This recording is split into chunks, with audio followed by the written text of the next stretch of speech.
I didn't know it for a fact, but I knew it was true. President Donald Trump now endorsing a House Republican plan to slash spending on Medicaid and food stamps in order to pay for trillions of dollars in tax cuts for the wealthiest Americans. Where is the Democratic resistance fighting on behalf of working people and common sense? Welcome to the No Spin Zone. Graphs Grievances starts right now.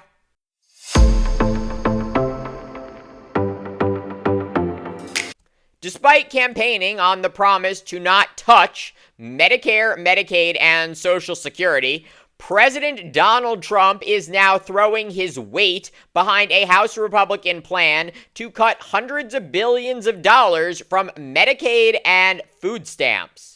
In a post on his social media platform, Trump declaring, quote, "The House resolution implements my full America First agenda. It will, without question, make America great again."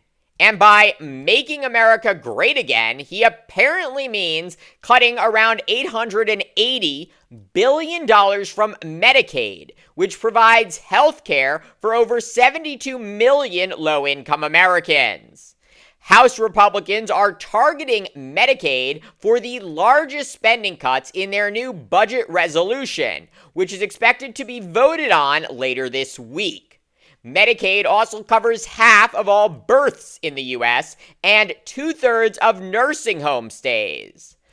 But that's not all. House Republicans are also planning to slash $230 billion from food stamps, which help 40 million low-income Americans buy food.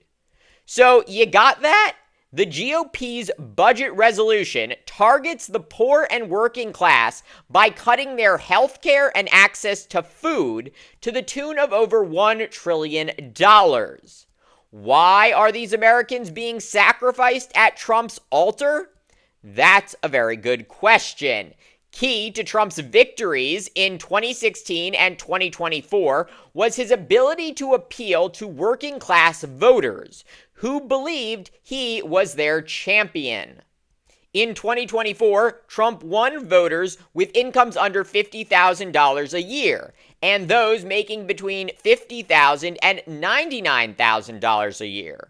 Meanwhile, Vice President Kamala Harris won voters with incomes above $100,000 a year. Looking back to 2020, you'll notice something different. Joe Biden won voters making under $50,000 a year and voters making between $50,000 and $99,000 a year.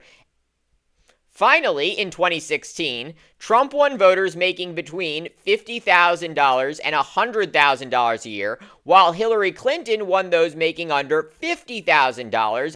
And while Trump won that election, remember, Clinton won the popular vote. So why is Trump now abandoning the working class voters that were key to his White House victories? The answer, I'm afraid, is simple. Trump is a con man, and his priorities have always been about benefiting himself and the wealthy.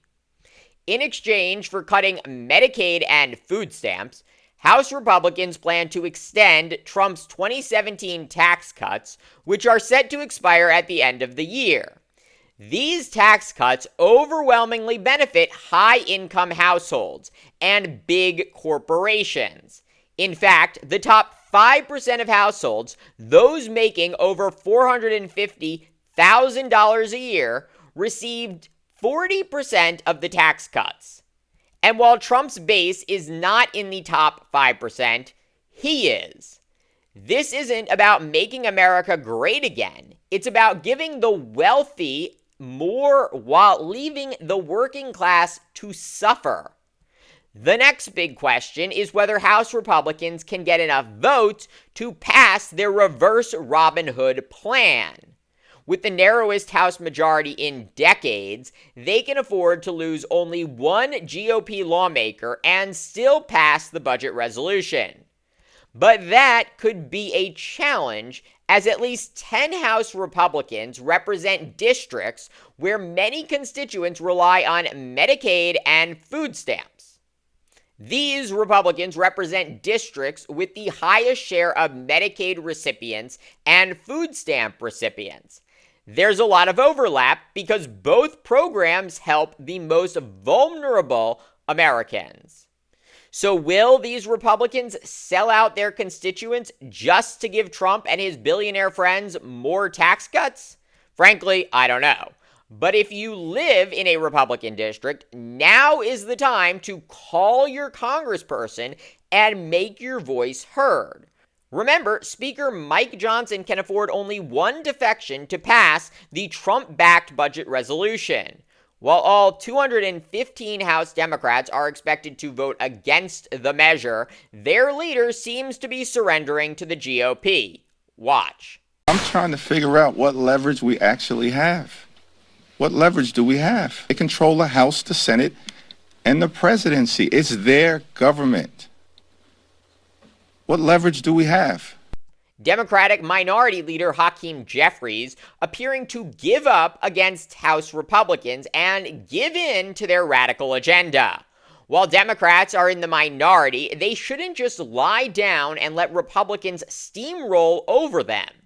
The American people need a Democratic Party that will fight back against Trump and Republicans. I really hate to say it, but Jeffries needs to quickly reevaluate his strategy or step aside and let someone else take up the fight.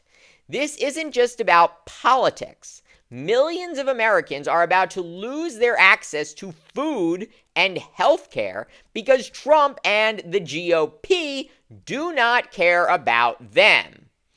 These Americans need a fighter, and if Democrats ever hope to regain control in Washington, they need a fighter too.